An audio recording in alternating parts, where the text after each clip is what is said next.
complex. It's an interesting timeline here. It starts in 2002, and then it sells in 2016 for 304 million. 28. 328. 328 million in 2016. Then in 2021, it sells for 294 million. BuzzFeed buys it. Then it sells for 109 million. In 2024, NTW Network. Network. Yep. Okay, so from 320 to 294 to 109. What's happening here? It's selling drastically lower every couple of years. Yeah, so when the first exit in 2016 was definitely top of the market in terms of media company valuations. You know, there was a ton of hype around like brands like Vice raising crazy amounts of money. And, you know, fortunately for us as, you know, shareholders in the business, we were able to exit, because I think if you exit later, it would have been really challenging. We were kind of the last media brand to exit in that era. The business was pretty strong and stable, but you could see when BuzzFeed bought it, it did buy it, you know, relatively similar revenues, but the multiples had compressed because the marketplace changed. And then when BuzzFeed owned it, I don't believe, I think their model of approaching audiences and approaching advertisers and monetization is just so dynamically different than Complex's approach. Like, they are super mass, super transactional, where Complex is about like depth of connection, depth of conversation, creating real partnerships with brands, and it just didn't fit. So they didn't nurture it super well. They then SPAC'd. They got caught up in all that. That didn't go well, and widely reported. You know, there was, I think they're on the NASDAQ. I'm not totally sure on that, but whatever exchange they're on, there was like the issues around potentially getting delisted and all of this stuff. And, you know, we were just super persistent about like, hey, if there's an opportunity and you're in a cash need environment, you know, we are interested in buying it and merging it with Network. And at first they weren't interested, and I think as their conditions didn't improve, it presented an opportunity, and we bought the brand back in February. And who's Network? Network, or what is it, or who? Both. Network is a live streaming e-commerce platform where the world's best creators and brands come to sell their most highly coveted products in a live stream e-commerce environment. It was started by Jimmy Iovine and a couple other folks that were sort of associated with Complex.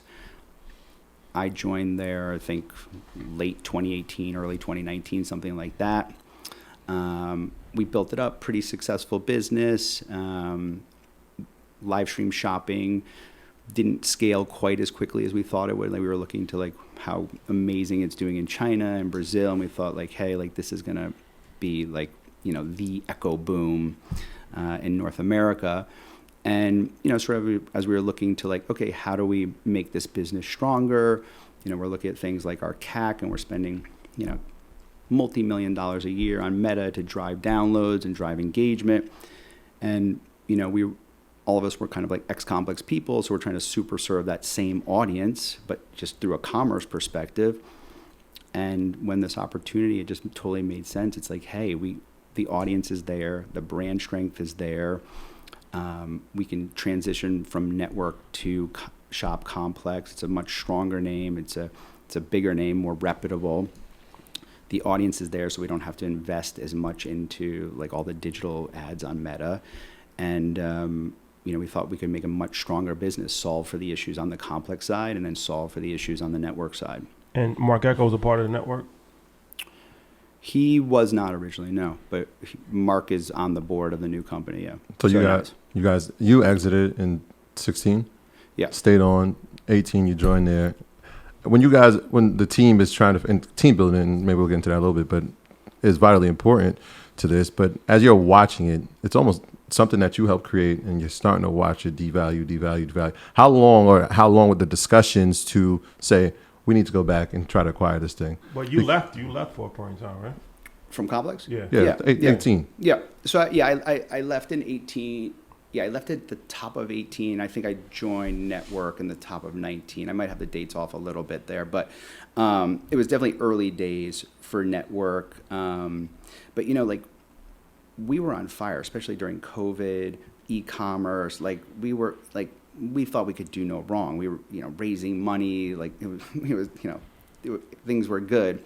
And then as everyone sort of got out of COVID, things started to turn back to normal from an e-commerce perspective, from an experience perspective. So, we faced some of those headwinds and we were navigating them. And,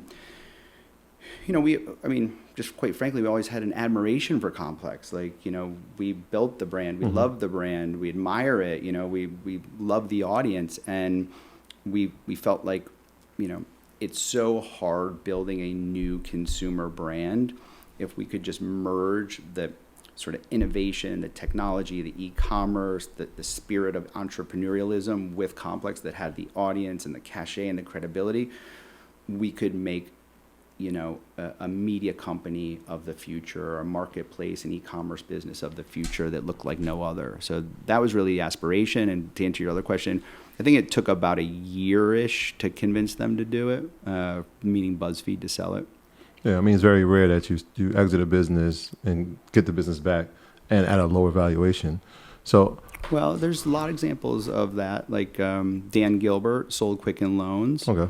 He bought it back, made it multi-billion-dollar business. Alan Shapiro, I think, bought and sold Dick Clark Productions like 3 times, and each time he sold it for $1 billion and then bought it back for like $100 million or something. Those numbers might not be exactly right, but his thing was like, I know how to run that business. I'm going to sell it to these guys. They don't know how to run it. So they're going to mess it up. I'm going to come back and sell